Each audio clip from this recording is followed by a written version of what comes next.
এ পইলং লাগি যায়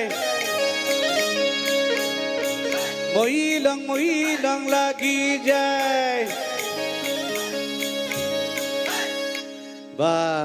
গাব পাৰিবনে একেলগে আপোনালোকে জানে মই জুবিন গাৰ্গ অসমৰ হাৰ্টথ্ৰব জুবিন গাৰ্গৰ কাৰণে বহুত গীত লিখিলোঁ শ গীত লিখিলোঁ কিন্তু তাৰ ভিতৰত এই গীতটো একেবাৰে শেষত লিখিছিলোঁ তেখেতে মোক ফোন কৰিছিলে বিপিন মোৰ কাৰণে এটা গীত লিখি দিয়া আৰু সেইমতে মই লিখিছিলোঁ গীতটো অসমৰ ৰাইজে আদৰি লৈছিলে গীতটো আপোনালোকৰ মুখে মুখে থকা গীত গতিকে আজি মই মিউজিকৰ লগত এই গীতটো নেগাওঁ আপোনালোকৰ লগত গাম পাৰিবনে আপোনালোকৰ হাততালি মোৰ বিহুগীত আটাইতকৈ ভাল লাগে হাতৰ চাপৰিতে বিহুগীত ভাল লাগে আপোনালোকে বজাব মই গাম দেই একেলগে গীটাৰখন হাইটো ওপৰত দিয়া হাই দিয়া গীটাৰ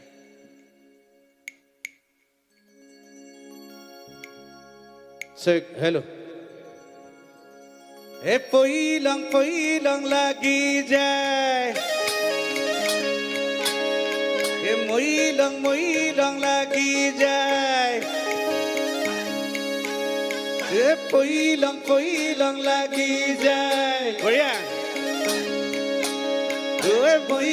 মইলং লাগি যায় বাপ ইমান ধুনীয়া লাগিছে কিন্তু আৰু অকণমান বজাব লাগিব হয়নে কেইজনীমান বাইদেৱে বজোৱা নাই বজাই দিলে গাব পাৰোঁ আৰু মই জানো এখন মৰিগাঁও হয় গতিকে বাবুল বৰা দেৱে গোটেই হৰিনাম গাবলৈ হাত চাপৰি বজাবলৈ শিকাই থৈছে ইয়াত গতিকে সকলোৱে অকণমান বজাই দিয়কচোন আৰু এবাৰ চাওঁ একেলগে এই পইলং লাগি যায় মইলং লাগি যায় পইলং লাগি যায় বঢ়িয়া মইলং লাগি যায় ফুলে সোণাৰু আলধীয়া ছিঙিলং লাগি যায় ভোলা নদী তৰা ধুনীয়া গৰম লগা ধৰিলং লাগি যায় ফুলে সোণাৰু আলধীয়া ছিঙিলং লাগি যায় ভোলা নদী তৰা ধুনীয়া গৰম লগা ধৰিলং লাগি যায় বগাব নোৱাৰো জালত আজি তৰা পইলং লাগি যায় তুমি থাকা বাপেৰাৰ ঘৰত আজি তৰা আনিলং লাগি যায় তোমাক ৰেপাং লাগিলে ভাবিলে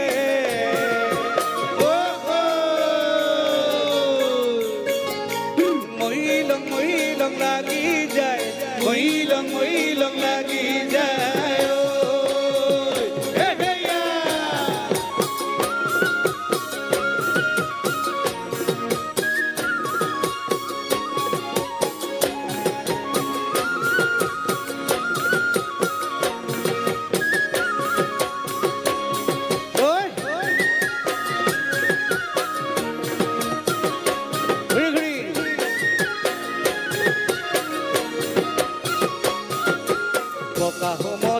ধুনীয়া লোভনীয়া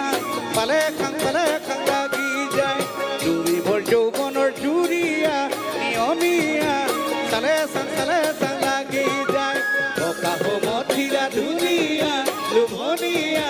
পালে খাং লাগি যায় তুমি মোৰ যৌৱনৰ জুৰিয়া নিয়মীয়া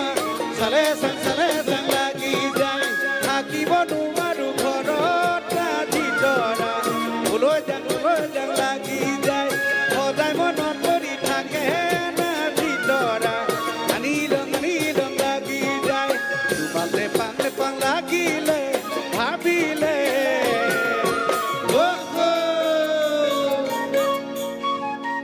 বা এতিয়া ভাল লাগিছে কিন্তু ইমান ধুনীয়াকৈ আপোনালোকে নাচি আছে হাততালি বজাই আছে এতিয়াহে আচলতে মৰিগাঁও লাগিছে পিছে কেইজনীমান বাইদেৱে এতিয়াও বজোৱা নাই অকণমান বেয়া পাইছে নেকি বাৰু মই জানো আপোনালোকে মোক বেয়া পায় নবজোৱাকৈ থকা নাই হয়নে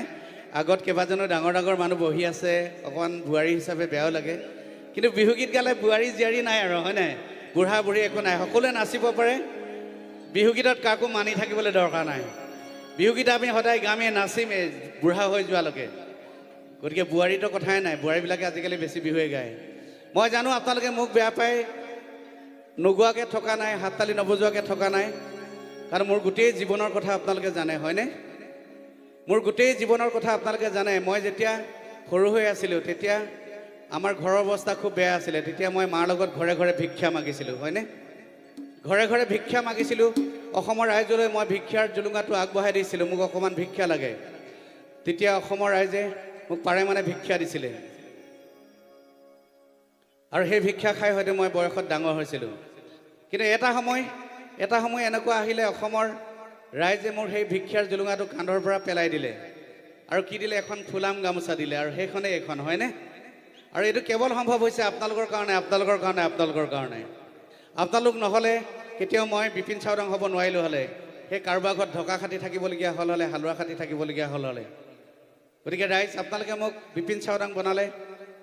মই যেতিয়া উদযাপন সমিতিয়ে ফোন কৰিছিলে মই মণিক কৈছিলোঁ মই কেৱল মৰিগাঁৱত মই গান গাবলৈ নাযাওঁ কেৱল অকণমান আশীৰ্বাদ ল'বলৈ যাম গতিকে অসমৰ শিল্পী জগতখনত এখোজ দিবৰ কাৰণে মোক অকণমান আশীৰ্বাদ দিব নিশ্চয় হয়নে হয় নিশ্চয় দিব কিন্তু আগতে আমি ৰামায়ণ চাইছিলোঁ মহাভাৰত চাইছিলোঁ তেতিয়া সৰুজনে যদি ডাঙৰক আশীৰ্বাদ খোজে কি কয় আয়ুষ্মান ভৱ হাতখন দাঙি দিয়ে হয়নে